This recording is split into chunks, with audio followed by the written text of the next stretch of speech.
bagaimana solusinya? Makanya kan perlu nanti belajar tentang manajemen kelelahan. Gitu. Kemudian apa konsekuensi atau dampak yang ditimbulkan dari apa yang salah tadi? Ya, konsekuensinya. Kalau dalam ergonomi sekurang-kurangnya datangnya kelelahan yang awal tadi. Yang dua tentang komplain MSDS dan lain sebagainya. Sampai ujungnya nanti muncul pada jam-jam sibuk kecelakaan kerja meningkat. Kan ada korelasi antara kelelahan dan terjadinya kecelakaan. Apalagi di transportasi, Bapak Ibu, panjenengan setiap mendengarkan TV, polisi laporan. Ada kecelakaan di jalan tol, penyebabnya sopir ngantuk, lelah, karena sudah 4 jam, dia nekat, kan begitu. Ada korelasi antara fatigue, antara musculoskeletal disorder dengan terjadinya kecelakaan. Jadi kalau kita mau mengurangi kecelakaan, mengurangi insiden, mengurangi near miss, maka kurangilah risiko faktor ergonomi sedini mungkin. Kemudian bagaimana itu muncul? How-nya yang perlu kita kerjakan, how-nya. Kenapa ada dampak? Kan berarti ada hazard di tempat kerja. Kemudian apa ada faktor-faktor lain? Faktor kontribusi, di awal tadi sempat saya singgung, contohnya faktor kontribusi itu apa? Tadi ada vibrasi, itu sebagai faktor kontribusi menyumbang risiko yang lebih besar. Apalagi umur secara individu. Bapak Ibu jangan memaksakan orang yang usianya 55 tahun tapi suruh ngangkat-ngangkut yang sangat berat. Misalnya contohnya, itu akan menjadi faktor pemicu. Faktor pemicu lain apa? Orang yang belum terampil, Bapak baru mutasi, karyawan baru dirotasi, tapi sudah dikasihkan pekerjaan yang kompleks. Maka itulah menjadi penyumbang risiko. Kerjanya dipaksakan. Ya. Dan how often, berapa sering hazard itu terjadi. Itu konsep penilaiannya. Ya. Lanjut.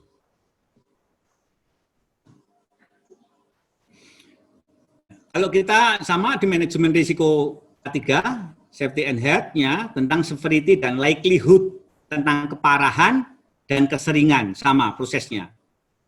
Cuma kalau faktor pertimbangannya agak berbeda Bapak Ibu. Faktor yang perlu dipertimbangkan kalau di dalam menilai severity dan likelihood ergonomi, contohnya tadi, adanya pergerakan yang berulang-ulang, layout stasiun kerja yang tidak sesuai dengan antropometri penggunanya. Ada sikap dan posisi kerja yang tidak netral. Ada posisi bending, ada posisi twisting, ada kneeling, ada squashing, ada overreaching misalnya. Durasinya terlalu lama, frekuensinya terlalu sering. Misalnya, lokasi beban dan jarak beban dipindahkan terlalu jauh. Contohnya. Karakteristik bebannya tadi, alat-alatnya keras, handtoolnya nggak ada lapisan rubber misalnya. Ya, itu faktor-faktor yang dipertimbangkan, termasuk keterampilan tadi, itu menjadi faktor pemicu. Ya, lanjut. Ya. Sama penilaiannya dengan di K3, saya ambil di sini tentang likelihood dan konsekuensi. Semakin ke sana, semakin tinggi konsekuensinya, semakin sering kejadian, maka risikonya akan semakin tinggi. Oke, lanjut. Nah, ini kita masuk, Bapak Ibu, kepada inti sebetulnya. Bagaimana identifikasi, tapi sebetulnya sebelum melakukan identifikasi kan kita perlu mengenal. Kita perlu rekognisi. Rekognisi apa? Hazard yang hadir. Kata kuncinya kan, tidak ada satupun tempat kerja, tidak ada satupun stasiun kerja yang tidak ada hazardnya. Semuanya kan ada hazard. Kita mulai dari sana. Ya. Maka kita perlu mengenal yang namanya methods. Methods apa sih? Alat yang digunakan untuk mengidentifikasi. The tools that can use to identify dan menganalisis masalah yang timbul di pekerjaan. Kalau saya golongkan di sini, ada 3 sebetulnya. Ada metode kualitatif, ada semi kuantitatif, ada kuantitatif. Metodenya macam-macam. Contohnya kualitatif seperti apa? Manakala kita menggunakan, namanya kualitatif, ya, kualitatif, misalnya kualitatif. Contohnya mana kita mau menguji tentang efek, tentang dampak dari pekerjaan. Oh, kita mau mengetahui gangguan muskuloskeletal disorder. Just enough, kita bisa hanya menggunakan questionnaire yang kita sebut sebagai Nordic Body Map. Tapi itu sifatnya kualitatif. Metode semi kuantitatif kita bisa gunakan RULA, Rapid Upper Limb Assessment, atau REBA, Rapid Entire Body Assessment, atau OWAS, Ovako Walking Assessment System. Nanti cuma ini, kalau dalam menilai nanti seperti apa Bapak Ibu, apa bisa semuanya bisa digunakan satu untuk semuanya, one for all? Tentunya tidak. Biasanya saya kalau menjelaskan kepada mahasiswa saya ilustrasikan yang secara sederhana.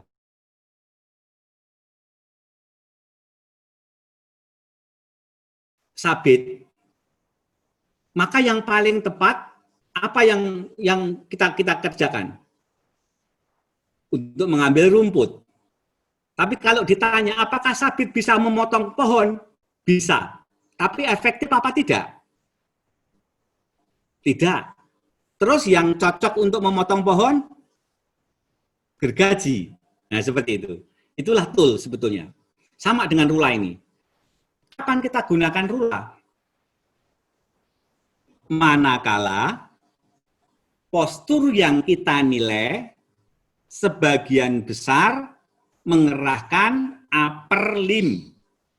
Mulai L5S1 tadi, dari pinggang tadi ke atas, tangan, kepala, leher itu terlibat. Maka kita gunakan RULA.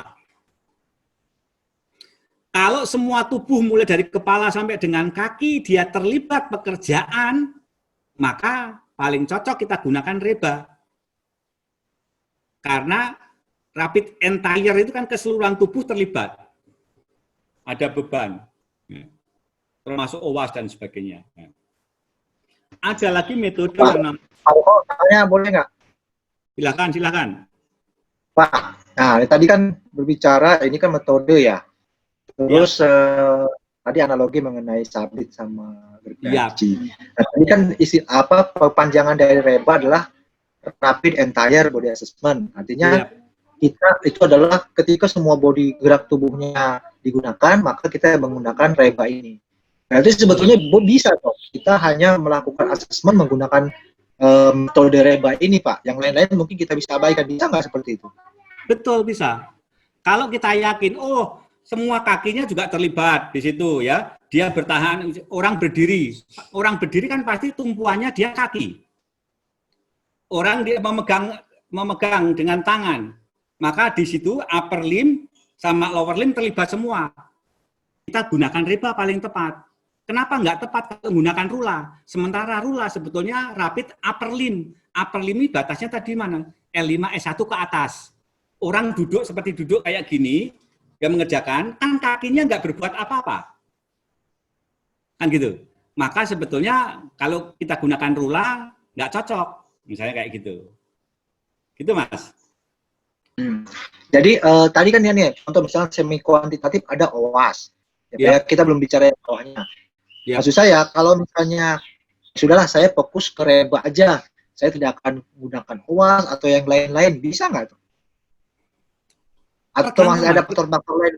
Oh ya, ketergantungannya itu yang saya nggak tahu tuh. Tergantungnya seperti apa?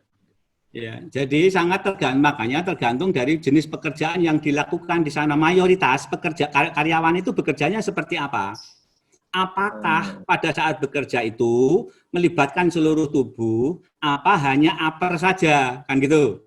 Kan kalau banyak karyawan yang di sana duduk meskipun orang mekanik atau di workshop atau di produksi dia bekerja begini semua ngangkat-ngangkut pun dia dengan duduk dan sebagainya, sementara kaki ke bawah upper lower bagian tubuh ke bawah nggak terlibat, artinya dia tidak ada aktivitas di sana, maka sebetulnya yang paling tepat kita gunakan rula, bukan lagi reba gitu. Ya, ya. Ya, gitu. Oke, Pak. Dilanjut dulu. Ya. Oke, terima kasih. Terima kasih, Pak. Ya. Kemudian metode kuantitatif, yang betul-betul kuantitatif. Kita biasanya menilai dengan RWL, Recommended Weight Limit. Recommended Weight Limit. Dan yang dinilai nanti bukan RWL-nya sebetulnya ujungnya, yang kita nilai adalah LI-nya. Menilai tentang lifting index. Jadi kita mencari indeks mengangkat. Indeks mengangkat itu yang mana yang diperkenankan? Yang paling bagus nilainya kurang dari 1. 1 sampai 3 itu biasanya saya kategorikan sedang. Lebih dari 3 tinggi risikonya. Nah, gitu. Jadi maka menilai LI. Dengan LI itu kita sebut sebagai kuantitatif karena semuanya memang bicara tentang angka-angka secara kuantitatifnya. Termasuk job strain index. Itu juga kuantitatif. Atau kita mengukur dengan metabolic rate-nya misalnya. Nah, itu metode-metode yang kita gunakan. Tapi memang mayoritas kalau di perusahaan, oke, kalau kita mau menggunakan reba saja, karena semuanya memang mayoritas karyawan kita kok. Karena kalau kita lihat posisi bekerjanya, posturnya, memang semuanya kaki juga ikut bekerja, tangan bekerja, badan bekerja, kepala bekerja, oke, kita tetapkan reba. Dengan reba itu pun kita akan bisa mengambil kesimpulan. Gitu. Nah, nanti pada saat menggunakan contoh rula, reba, OWAS, LI, dan sebagainya, ya bagaimana nanti rekomendasinya? Maka orang banyak sekali yang ada kesalahan atau kurang pahaman di dalam melakukan pengendalian. Maka kalau saya biasanya melakukan simulasi dulu. Kita pilih saja, kita kendalikan mana postur yang menyebabkan nilai rula reba itu tinggi. Apakah pergelangan tangan, apakah leher, apakah badan, apakah bagian tubuh. Kalau kan akan nampak nanti nilai-nilai rula reba, OWAS dan sebagainya itu yang menyebabkan tinggi. Sehingga kalau kita amati nanti akan mudah kita ternyata yang menyebabkan tinggi itu adalah puntiran pada saat mengambil beban menjangkau sehingga pergelangan tangannya selalu memuntir. Coba kalau itu netral kan, maka kemungkinan besar nilainya menjadi rendah. Caranya seperti apa? Ya, misalnya kayak gitu. Berarti melakukan reposisi pada saat pekerjaan atau relokasi sehingga pada saat mengerjakan tidak lagi ada puntiran pergelangan tangan. Seperti kayak gitu ya. Itu contohnya. Oke, lanjut. Ya, caranya seperti apa? Melakukan penilaian risiko yang jelas. Step-step one-nya kita memilih pekerjaan yang berbahaya. Artinya memilih pekerjaan yang kita identifikasi memiliki risiko. Kita tetapkan di bagian apa, pada pekerjaan apa. Itu dulu. Jadi karena apa? Biasanya di perusahaan kan setiap departemen, setiap produksi, setiap unit memiliki risiko yang berbeda-beda. Barangkali setiap unit, setiap departemen itu penilaiannya juga berbeda-beda. Tidak bisa kita mengambil menggunakan contohnya, menggunakan reba. Langsung panjenengan bisa bikin kesimpulan di perusahaan panjenengan X semuanya nilai risikonya rendah. Nggak bisa. Maka kesimpulan biasanya masing-masing per unit, per departemen, per bagian, dan sebagainya. Kayak gitu. Ya. Kemudian lakukan pengambilan data, melakukan analisis data, dan terakhir melakukan proses perbaikan atau pengendalian risiko. Ya. Lanjut. Nah, pada saat kita memilih pekerjaan yang memiliki hazard sumber bahaya potensial tadi, jelas sebetulnya panjenengan juga udah ini hampir sama ini metode yang secara umum digunakan untuk HSE, teman-teman HSE. Jelas yang satu bisa kita mempelajari past record atau medical record, data sebelumnya kita bisa peroleh dari poliklinik atau dan sebagainya. Kalau nggak dapat dari data medical record atau catatan kesehatan kita nggak dapat data, maka kita bisa melakukan interview langsung, tanya langsung kepada operator secara random sampling. Kira-kira tentang keluhan yang dirasakan itu apa, masalahnya apa, itu. Tapi secara random dulu, kita bisa melihat interview secara langsung. Tapi juga panjenengan memiliki yang berbeda atau yang lebih daripada karyawan, maka Anda bisa melakukan observasi langsung untuk menentukan, oh ya, tadi kan Pak Tarwoko sudah bilang ada 4 golden tadi, tentang power zone, ya, tentang netral, tentang L5S1. Panjenengan keliling sebentar saja, keliling sambil bawa catatan kecil ke semua produksi, pasti panjenengan akan nampak. Oh ya, itu membungkuk kalau bekerja. Oh, tangannya memuntir. Oh, itu kok berlutut ya. Oh, itu kok mendongak ya. Kok itu frekuensinya kok sangat sering sekali ya. Durasinya kok lama ya, misalnya. Jadi kita bisa menilai secara langsung atau melakukan observasi secara sekilas untuk menentukan tempat inilah yang akan kita nilai karena berisiko tinggi, seperti kayak gitu. Ya. Kita bisa menggunakan checklist. Ya, lanjut. Baru ya. Kemudian pada saat mengambil data yang terpenting, informasi pekerjaan jelas, analisis tugasnya yang terpenting itu. Pada saat kita menilai risiko atau postur, maka yang sangat penting kita gunakan rekaman, video. Kalau perlu gunakan video. Kenapa menggunakan video? Karena kan pada saat menilai rulare badan sebagainya, kita bisa putar ulang. Posisi tadi yang paling sering seperti apa? Posisi yang paling buruk tadi seperti apa? Nah, sebetulnya kalau nanti banyak sekali gerakan-gerakan baik di tangan, di leher dan sebagainya, maka kita disarankan untuk mengambil postur tubuh yang paling buruk risikonya. Saya nekuk ya sampai nekuk sekali. Kalau ada pekerjaan sampai nekuk sekali, itulah yang kita ambil nantinya. Itu akan nampak catatan pada saat membuat video rekaman. Kapan kita merekam? Sebetulnya cukup kalau perlu disarankan. Rekaman itu diambil dalam satu sesi, satu proses kerja. Satu putaran, satu rotasi itu cukup. Ya, pada saat mengambil foto. Lah tergantung durasinya. Satu putaran itu berapa? Ada yang 1 menit, ada 2 menit, ada 3 menit, ada yang 5 menit mungkin. Ya. Orang mengangkat, kemudian menurunkan, itu kan satu proses. Orang mengangkat, membawa, menurunkan, itu satu proses. Satu rotasi, itu satu video. Di samping video, kita juga disarankan untuk mengambil foto dari berbagai sudut pandang. Dari sudut pandang, kanan, kiri, atas misalnya, dari bawah dan sebagainya. Interview operator, jelas. Kemudian pengukuran. Ya, lanjut.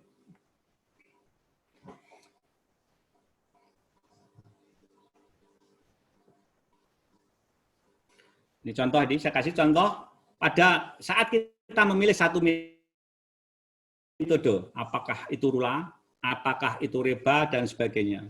Maka kita perlu melakukan breakdown, Bapak Ibu. Melakukan uraian pekerjaan, breakdown pekerjaan besar menjadi pekerjaan-pekerjaan yang dasar tadi, yang di breakdown ke dalam komponen-komponen utama tadi.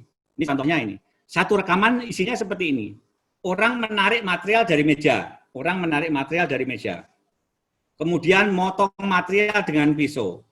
Memindahkan potongan ke mesin molding. Menjalankan mesin molding. Membawa kembali ke meja kerja. Itu kan satu putaran. Itu satu video. Gitu. Dan nanti dari video itu sebetulnya risikonya nanti yang mana yang paling tinggi. Ada kalanya kita pada saat memperbaiki pekerjaan tidak kelima-limanya. Barangkali hanya 1 dari 5 itu yang perlu kita revisi, yang perlu kita perbaiki. Dan gitu. Kalau kita melakukan breakdown, kita akan tahu mana yang muncul risikonya. Gitu. Supaya nanti tidak cost pada saat perbaikan juga tidak terlalu besar. Gitu. Lanjut. Nah, ini contoh-contoh pengambilan, panjenengan juga anunya, apakah dia menggunakan sampai dari samping, secara keseluruhan, dari top, tujuannya apa? Untuk mengetahui tadi posisi-posisi terburuk yang dilakukan karyawan. Apakah dia bending, membungkuk, apakah dia mengangkat tangan sampai di atas bahu misalnya. Itu akan nampak di sana. Dari situlah kita akan menilai posturnya. Jadi contoh bagaimana mengambil foto di samping video yang panjenengan lakukan nanti. Lanjut. Masuk angle-nya, ini ya, fill angle-nya, sudut luas maupun sudut besar. Kalau wide angle ini kan untuk mengetahui sebetulnya pergerakan orang bekerja. Pergerakannya nanti seperti apa kan akan nampak. Sementara narrow angle untuk mengetahui secara persis posisi, contohnya kayak gini ya. Yang narrow angle ini kan akan nampak di situ tangannya sampai ke belakang sekali ya. Dia pasti akan berisiko itu menyebabkan MSDS. Nanti dinilainya berapa? Dirubah atau rela di situ kan ada. Kalau posisi seperti itu, nah, kalau di sini kita nggak tahu nanti kalau dari belakang berapa sudutnya. Maka kalau diambil nanti dari samping akan nampak sudutnya dari badan itu berapa dia ke belakang kan nampak. Tapi kalau dari belakang kan nggak nampak sudutnya kayak gitu. Ya. Lanjut. Ya. Nah, ini Bapak Ibu tadi yang sebetulnya saya bagi metode tadi tentang contohnya postur yang kita nilai. Kalau ada upper body tadi yang dominan anggota tubuh yang terlibat dalam pekerjaan itu L5S1 tadi, pinggang ke atas tadi kan upper body namanya atau upper extremity tadi. Maka metode yang paling tepat misalnya di situ RULA. Bisa GSI, Job Strength Index, atau dengan menggunakan hand activity level, itu mungkin, atau kalau vibrasi kita ukur handam vibrasinya kan begitu. Ya, itu contoh-contohnya. Ya, lanjut. Kalau low back, penilaiannya yang kita nilai low back itu pada sekitar L5S1 tadi, low back pain, LBP misalnya, ya. Atau kalau orang Jawa namanya NTB, orang Jawa, nyeri tulang belakang, NTB. Wong Jawane encok, boyok, dan sebagainya. Nah, pasti ada pressure pada tempat itu. Wong boyoken, wong encoken pasti terjadinya di pinggang. Nah, di bagian L5S1. Maka yang paling tepat, kalau dia terikat dengan pekerjaan angkat mengangkut, maka RWLLI cocok. Carrying, pushing, pulling task, ada toolnya misalnya. Atau menggunakan energy expenditure model misalnya, ya. Kita pilihnya seperti itu. Ya. Oke, lanjut. Yang ketiga, kalau full body keseluruhan tadi, jadi mulai dari kepala, leher, badan, kaki semua terlibat dengan pekerjaan aktif, maka OWAS, REBA. Kalau vibrasi, full body vibration kita pilih seperti kayak gitu. Ya. Lanjut. Ya, jadi itu klasifikasi pemilihannya pemilihan, tapi juga tidaklah mutlak, tergantung dari panjenengan juga moodnya seperti apa, nilai menggunakan apa. Yang jelas panjenengan bisa menjelaskan kenapa menggunakan alat itu kan gitu. Kemudian apabila ujungnya kan dari hasil penilaian itu kan pasti akan ada kategori risiko di tempat bagian. Di unit kerja yang panjenengan nilai. Kalau risikonya rendah, aman, paling tidak. Rekomendasinya cukup dipertahankan. Tapi kalau risikonya sedang dan tinggi, panjenengan pasti harus membuat rekomendasi. Agak harus hati-hati, harus jelimet, harus detail. Tadi saya sampaikan juga di depan, supaya cost-nya tinggi. Orang-orang HSE, orang K3 itu kalau bisa kan mengeluarkan rekomendasi atau membuat perbaikan kan iso duitnya sing sithik wae. Engko gen insentif ning nggone panjenengan dhuwur ngono to kan gitu. Nah, maka kan gitu. Itu kan prinsip ya, prinsip dasar. Maka masalahnya kalau besar juga belum tentu sama manajemen disetujui toh kan gitu. Nah, maka dipilih bagian-bagian yang mungkin menyebabkan risiko tinggi tadi. Apakah yang menyebabkan itu tadi, objeknya, tempatnya, dia perlu relokasi atau tidak. Satu contoh kasus, udah agak lama mungkin, saya dulu menilai manual handling di perusahaan Aqua. Ada 4 perusahaan Aqua saya keliling di sana, di Danun. Ya. Di situ ternyata banyak keluhan MSDS yang disebabkan karena cara angkat dan angkuk yang menyebabkan lifting yang luar biasa. Maka waktu itu kemudian akan muncul, saya diskusikan dengan tim supervisor di sana, ternyata solusi maka hanya melakukan reposisi. Orang mengangkat untuk menghilangkan sudut puntir. Yang menyebabkan MSDS pinggang itu kan karena sudut puntir terlalu tinggi. Sudut puntir lebih dari 90 itu kan masalah kalau terlalu sering. Maka begitu kami diskusi, kita lakukan reposisi, begitu sudah direposisi, sudut angle-nya nyaris di bawah 30 derajat, sehingga aman, sehingga pekerjaan menjadi nyaman. Ya, jadi hanya relokasi atau reposisi, tapi bisa menyelesaikan masalah yang sangat besar, seperti kayak gitu. Ya. Jadi kemudian di situ ya kita melakukan desain stasiun kerja, kemudian itu menggunakan checklist dan sebagainya, gunakan instruksi kerja dan sebagainya, melakukan reposisi, tadi reposisi postur kerja dan sebagainya, atau modifikasi pekerjaan, ya, tergantung daripada risikonya. Ya, oke. Lanjut, oke. Nah itu kan sebetulnya yang step berikutnya tentang bagaimana sih, ya, itu nanti panjenengan bisa baca sendiri dan sebagainya. Tidak, ini umum sebetulnya. Kalau contohnya kayak gini. Kalau orang membungkuk dan memuntir, apa yang harus dilakukan kan gitu? Oh, kita melakukan reposisi objek ke depan pada ketinggian yang sesuai pada power zone kan gitu misalnya. Kalau terjadi ekstensi pada ekstensi putaran kayak gini pada tangan dan sebagainya, apa yang dilakukan? Oh, kita melakukan redesain stasiun kerja dengan cara apa? Itu trik-triknya dan sebagainya. Ya. Oke, lanjut.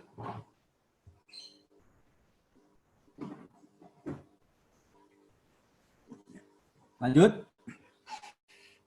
Nah, sebetulnya gini, Bapak Ibu, ini saya, ya, ini sebetulnya pegangan saya.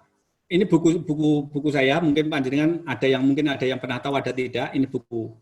Sebetulnya saya tulis tahun 2010. Saya revisi. Ini yang kedua, edisi kedua, unit kedua. Kemudian saya cetak terakhir 2018. Ya, tentang buku ergonomi industri. Ya, buku ergonomi industri, dan ini termasuk sebagai bahan utama saya membantu menulis di lampiran Permen 05 2018 dari buku saya ergonomi industri ini. Ya, ini ada 12 bab, 568 halaman, beratnya 1,2 kilo. Ya, ini biasanya, kan nanti kalau pendalaman dan sebagainya, Bapak Ibu juga bisa tinggal membaca, mempelajari di buku sebagai pedoman buku ergonomi industri yang saya tulis ini, ya, di samping buku-buku yang lain. Sebetulnya semuanya ada di sini. Oke, tentang hierarki dan sebagainya. Oke, karena ini sudah jam 3, kira-kira apa yang saya panjenengan perlukan lagi, atau kita lanjut